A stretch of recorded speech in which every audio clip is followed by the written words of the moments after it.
question, but Ryan, while you're making this with the special Japanese ice that I'm beating up, tell us about the misconception. Tell us about the misconception about an old fashioned. Misconception is that I think, like the Cosmo did, like the Sex and the City did for the Cosmo, Mad Men, the show, is now doing for the old fashions, kind of reminding everyone about this drink, that it's out there. I remember when family members of mine drank old fashions when I was a kid. They drank it the way that I thought it was intended, and that is simply you would get like a really bright electric maraschino cherry, like a really like fake, artificially colored cherries, with a sugar cube. And then some bitters and everything shaken on that with a slice of orange, and you basically muddle it. Really, really simple. And then you would throw bourbon on top of that, then ice, then additional water, sometimes soda water, and then stir it around, and then there you go. The original way wasn't with bourbon whiskey, it was with rye whiskey. Rye whiskey is the precursor to bourbon. Bourbon was kind of like the cheaper, more popular replacement to rye whiskey after Prohibition ended in '33. Normally, I would use a simple sugar cube. You know, sugar cube that you get, like, you know, with your coffee and everything. Soak it with some bitters, muddle it, break it down. But in this case, at least in this bar, because of our speed and volume, we'll use simple syrup. And the reason we use super fine sugar, Domino works great. Mix it with some hot water. Don't exceed about 130, 140 degrees. You don't want it boiling because that'll burn and really singe the sugar and make it taste. So this is something good that someone can make at home, and you could just have in like your bar cabinet or closet. Put in your fridge. Yeah, I would say if anything, keep it refrigerated because it is a sugar. You don't want any bacteria to contact. For making the drink, use a chilled mixing glass. If you have this at home, just put it in your fridge, freezer at its best for a couple minutes, and then just take it out because again, you want to keep a constant temperature of everything, the ice, the glass. If you have a really warm glass that came out of the dishwasher, you throw this beautiful cold ice in there. Now it's going to start watering down. So then what I did before when I was being bad with the ice, basically took you know, anything, muddler, rolling pin, shower rod, whatever you want to. Okay, that's not a muddler, that's a weapon. It's a Bar fight, this is my weapon of choice.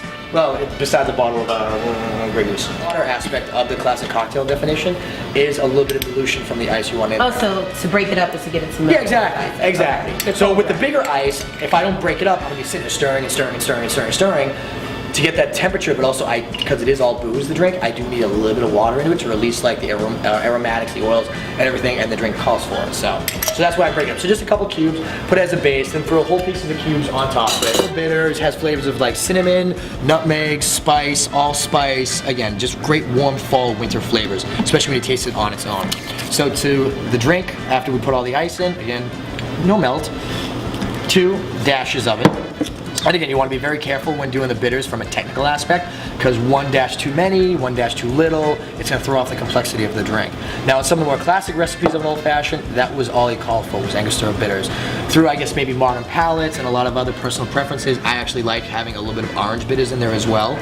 So again, 1, 2. So we got that.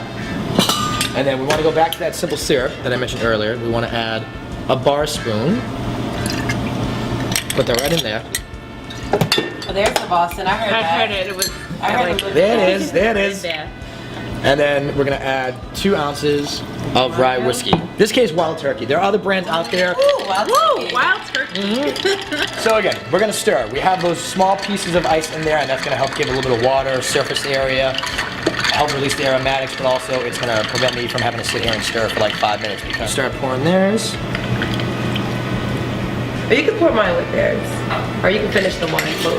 It's like, Well, as you see, they're in already chilled glasses. They already have the ice. So these things can sit there, again, and not water down.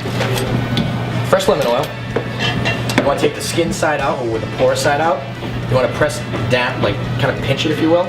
Pinch it over the glass, over the drink. Did you see that? The oils are going to disperse. It like I was about to say, are you serious? But I believe. The oils are going to disperse and go over the top of the drink. Shit.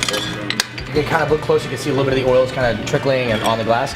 So again, the oils go down over it, and then you want to take the residual oil that's still kind of coming off the pores and go over the top of the lip of the glass and on the outside lip of the glass. And then just simply place it in there. This is not our daddy's drink. No, this is not your father's old fashioned at all. No, this is by Okay, no guys. argument. okay. Bottoms up, folks. Bottoms up. Salud. God, you don't give me Cheers to the bartender. Yes. Cheers to you guys. All right, let's. I'm thirsty, I'm jealous. It's like a citrus salad. Oh, this is delicious. Honey, this is great. Honey. Honey, this is an eye opener. Honey, this is an eye opener.